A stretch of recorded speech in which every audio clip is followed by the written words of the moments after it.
Hello again, Professor Franz. We've had two lectures covering the origins and development of the steam locomotive, and then a kind of sociological look at how America adjusted to this invention. Now let's consider the expansion of the locomotives in the mid to late 19th century, and along the way get a feel for what it was like on those 19th century train rides. And your first decision in buying a train ticket was, what class do you want to ride in? Because it didn't take long for the railroads to separate the social classes so as to reach the poorest, but yet cater to the wealthiest. Here's a quote from France. "I'll never forget my trip to Paris in a third-class carriage.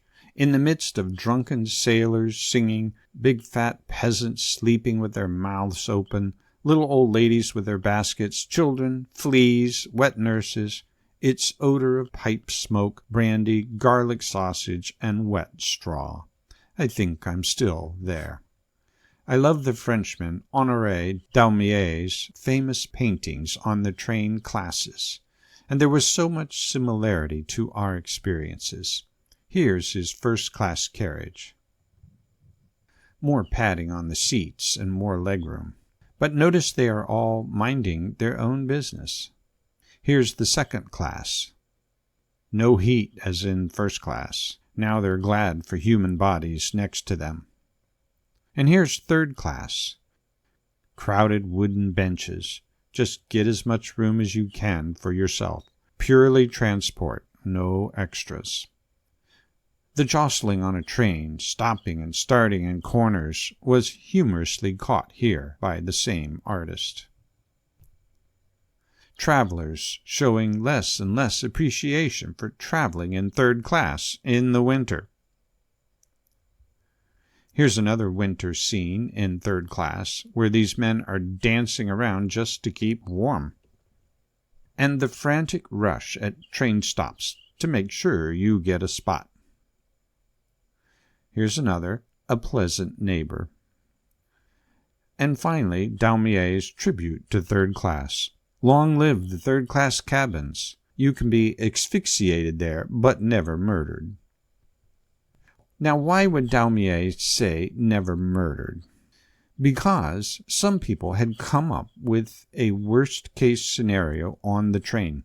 It was the perfect place for a murder, especially among the first-class passengers not crowded together. And that's what Daumier meant. So, for instance, this cartoon from 1903. A woman sits alone in her cabin, but a deranged man spots her, comes in, and kills her. And nobody knows or hears anything because there were no witnesses, and the loud noise of the train with metal-on-metal tracks completely obscured the crime if she cried out. In an 1870 train travel guide, they wrote, "The passenger is so pleased when he finds a vacant compartment, but he is not so fortunate when he acquires a fellow passenger who robs him in his sleep, or perhaps even murders him, and then ejects his body without attracting the train personnel's attention." Now, did these things happen? Well, if they did, it was not at all common. But there were robberies. Gangs or individuals jumped on in one stop and got off in another, as you were imprisoned in your railway car. In the railway guides of the time, people were cautioned, especially in tunnels, to secure their money, and for women to have a hat pin handy in case of assault. Okay, assuming you're not going to be robbed or killed or both, which is a pretty good assumption, what was it like in a 19th century train journey? One American reporter wrote, "And what about the ordinary passenger car, wherein the working men and working women all packed like sardines in a box? It is pathetic to see the vain attempts to improvise out of their 2 or 3 feet of space a comfortable sleeping place. Each seat has its occupant, by night as well as day, a congregation of aching spines." American trains attracted many card-sharp gamblers for those long, dull trips. The most effective gamblers, we're told, were often women. This picture from the Times reads, "With gentle charm and 3 aces, a female card sharp relieves a railroad passenger of his cash." Most all the gamblers appeared to be just regular folk, barely remembering the card game rules. Let me also mention that the telegraph grew alongside the railroad industry. Train crews used to try to scan the tracks ahead of them for any problem ahead, an obstruction or something. The telegraph enabled engineers to pick up the latest schedule of trains and what was ahead. So they're not going to hit another train. Signals were placed at points whether the way was clear or not. Think also of how the locomotive affected businesses, what towns and cities the railroad chose to go through and where they didn't. Previously, it was a level playing field. Travelers would choose their inns, restaurants, and places to rest and feed their horses, but all changed according to where the train went. My ancestor, Bruno Franz, came from Germany in 1848 and went into lumbering in Illinois with many other Germans. They used to lay their logs aside the railroad tracks, and the train would stop and the men would quickly load them. But then a competitor influenced the train engineer not to stop. In frustration, the Germans laid their logs on the track to get the train to stop. But because federal mail was on the train, the men were arrested and fined. The lawyer they got made sure their fine was low, and then they were set free. That lawyer was Abraham Lincoln. And the story goes that when he later became president, all the Germans that could joined the army. I tell this family story to illustrate the importance of connecting one's business to the railroad. It made and broke businesses then. Think how the trains expanded the cattle industry, and pigs and sheep and other animals. In 1851, the Northern Railroad out of New York began to use the first refrigerated boxcars for slaughtered meat using ice blocks and straw. From the 1860s through the 1880s, refrigerated cars got better and more common so that meat, cheese, milk, etc. were being shipped around this country using ice blocks for refrigerators then. Perishable fruits like berries, apples, peaches, oranges. People were eating a lot of food from out of their region. Did our national health improve because of a wider diet? Perhaps. Florida oranges and other fruits were shipped to many other states. The goods and homes were reflecting beyond their town and region now. Think also about the tourism industry. Now, almost everyone who could afford a ticket could vacation in some pristine spot, and then the place was overrun by tourists. People tried to preserve places from the railroad effect. One person noted, quote, "For the tourist, the world has become one huge department store of countrysides and cities." The combination of railroad and telegraph working together also synchronized this nation's time. Usually the town jeweler kept a clock in sync with the noon sun. That lack of precision did not matter in the horse and buggy days. However, trains needed to run on a strict schedule, so people needed to know exactly what time it was. In 1883, the railroad companies agreed to a scheme of different time zones, Eastern, Central, Mountain, and Pacific. Soon all Americans adopted this, and it was legalized in 1918. Traveling by train for any distance was debilitating, as we've already described. But George Pullman thought it didn't have to be after he took such a trip. He started a business building Pullman luxury railroad cars in 1863, paying a substitute to take his place in the Civil War. Pullman made cars for passengers, dining, sleeping, smoking, and sightseeing. They included barber shops, beauty salons, manicures, showers and baths, fancy restaurants, even a small organ for Sunday church. But it was also marketed as, quote, luxury for the middle class, It's a great strategy.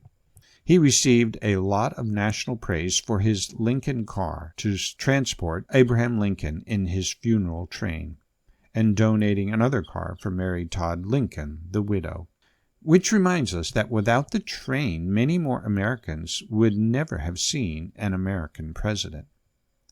Pullman never paid costs for his cars on a train. Customers bought 2 tickets, one to the train company and an additional ticket for a Pullman car, a win-win for railroad and Pullman. This was a tremendous draw for upper and middle class adventurers. The waiters and porters were black males called Pullman porters. Often they were addressed as George, as in George Pullman. Not very respectful, I know. But being a Pullman porter was a highly prized position for an African American male then, and they took great pride in it, though they were subject to demeaning treatment by some. Before Pullman cars, everyone endured the indignity of those quick 15 or 20-minute stops for food, drink, and restrooms. It took a few decades for crude restrooms to be put on the locomotives. Some would rather wait for a stop. Some entrepreneurs sold mail-order attachable bladders for men and women for train travel, and we will skip the pictures of those. I enjoy this picture with the train engineer at the door with his pocket watch on the bottom left, and the passengers all in a flurry trying to use the restroom and trying to get coffee and food. Sometimes local women would sell hot and ready food for harried passengers. A great job. 19th century fast food. Frederick Harvey began Harvey House restaurants in 1878 that were built near railroad stops, the first restaurant chain in America. All the waitresses were young, single, from 18 to 30, good-looking, with high moral standards, and they adhered to a strict code of conduct and dress code, long black dresses, no higher than 8 inches from the floor, and a fancy white apron. They were called gallant girls and became very popular. Some have said these cultured women had a civilized effect upon many of the rough persons moving by train, and there's a folk rumor that when a gallant girl married one of her customers, the firstborn male was often named Frederick, for Frederick Harvey. And eventually the railroads began offering food service and better restrooms to the second and third class. Train companies used their own line of dishware, which are valuable collectibles today. During the Civil War of the 1860s, both sides used the railroads to move equipment and soldiers. At the First Battle of Bull Run in Virginia, the Confederates won because they moved in reinforcements by railroad. Many battles involved the judicious use of trains. And if you want to enjoy a great silent movie feature about Civil War trains, check out the actor and stuntman Buster Keaton in the 1926 film called The General. It's in the public domain on YouTube. Buster plays the role of Johnny, a Southern locomotive engineer. His girlfriend, Annabelle, happened to be on a train that was stolen by Union spies. Johnny is a one-man rescue party with another train to both rescue Annabelle and to take back the train from the enemy. Well, I won't spoil the ending for you. So today we've looked at the train ride experience, including those many lurid rumors of murders and robbers on board. Still, the mystique of a train murder has been captured by many mystery writers like Agatha Christie with her Murder on the Orient Express, and also The Mystery of the Blue Train. One of the most famous feature silent movies in America was The Great Train Robbery in 1903. The movie began with the shocking scene of a robber pointing a pistol at the audience through the camera and at close range firing. My wife and I were reading an autobiography once, and when this person as a kid sat down in the theater to watch this with his friend. After the bandit fired his pistol, the other boy ran out of the theater and would not return. Anyway, that's an interesting early film to watch as well. And these movie directors were smart. They knew movies about trains would draw many people into the theater. Well, we've also learned about how trains expanded American business and tourism, and business formed to serve passengers. And there was George Pullman, who brought luxury to the wealthy class. Well, in our next lecture on trains, we'll consider one of the most daunting engineering attempts in history, the Transcontinental Railroad, that spanned all the way from the eastern to the western United States. Thanks very much.